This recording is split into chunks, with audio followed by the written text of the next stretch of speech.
The Browns have been trapped in a cycle of bad decisions and worse performances, and Cam Newton's latest take just poured gasoline on the fire. He didn't hold back when he said Shadur Sanders wouldn't do much for the Browns, calling the offense beyond saving.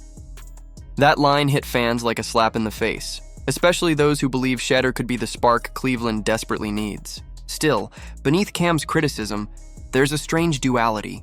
He says Shedeur has massive potential, yet insists even that won't be enough to fix what he calls bad football play across the board.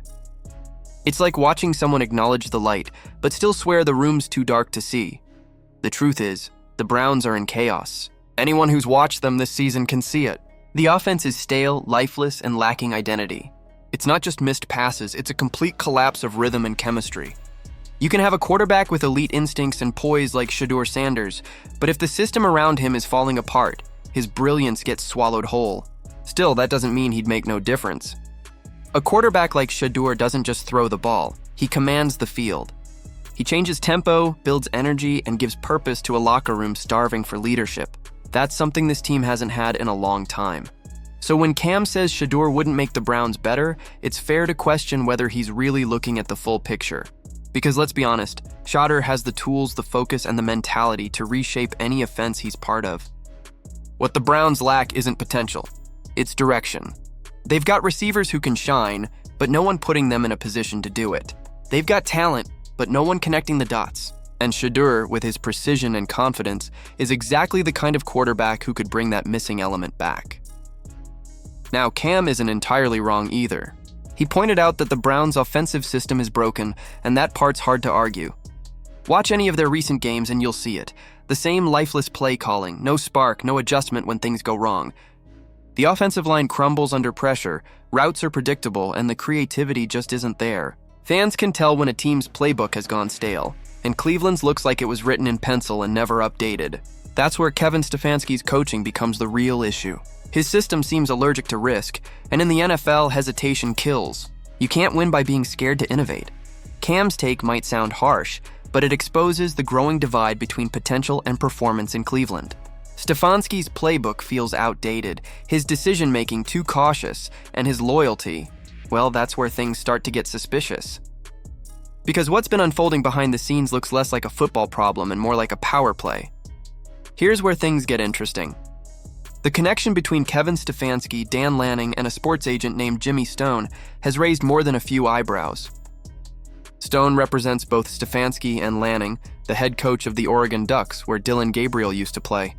Lanning has been publicly supportive of Gabriel since college, constantly praising his work ethic and leadership, even though his on-field performance has been shaky at best. Gabriel's college career had moments of promise, sure, but consistency was never one of them. And now, despite his struggles in the NFL, he's somehow still getting unconditional support from Stefanski, a man with the same agent as Lanning.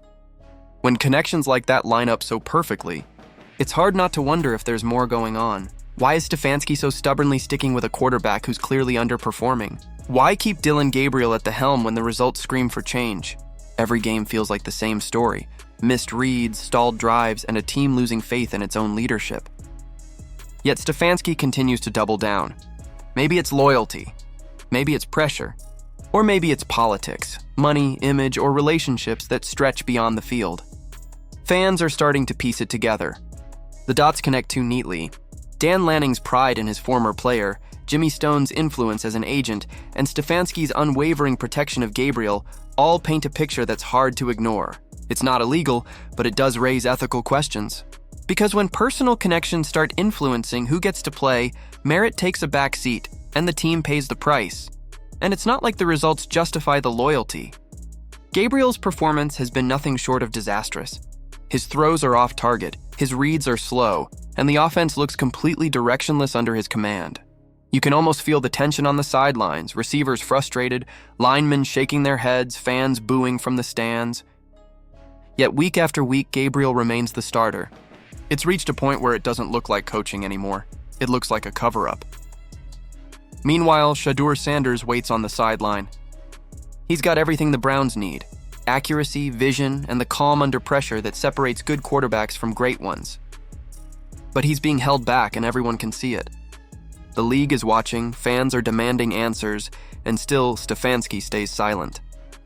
He dodges questions at press conferences, shrugs off accountability, and acts like the growing storm of criticism doesn't exist.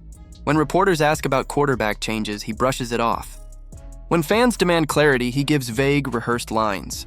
It's not just unprofessional, it's disrespectful to the people who invest in this team emotionally and financially. And that's the problem. Silence only fuels speculation. Every unanswered question adds another layer to the theory that something behind the scenes is dictating the Browns' decisions. Maybe it's about protecting reputations. Maybe it's about agent politics. Or maybe it's just stubborn pride. Whatever the reason, it's tearing the franchise apart from the inside. If Stefanski really believes in his system, he needs to prove it. He needs to show the courage to make bold decisions, even if it means upsetting the status quo. Sticking with Gabriel while the team sinks isn't loyalty, it's negligence. A real leader doesn't let personal ties outweigh what's best for the organization.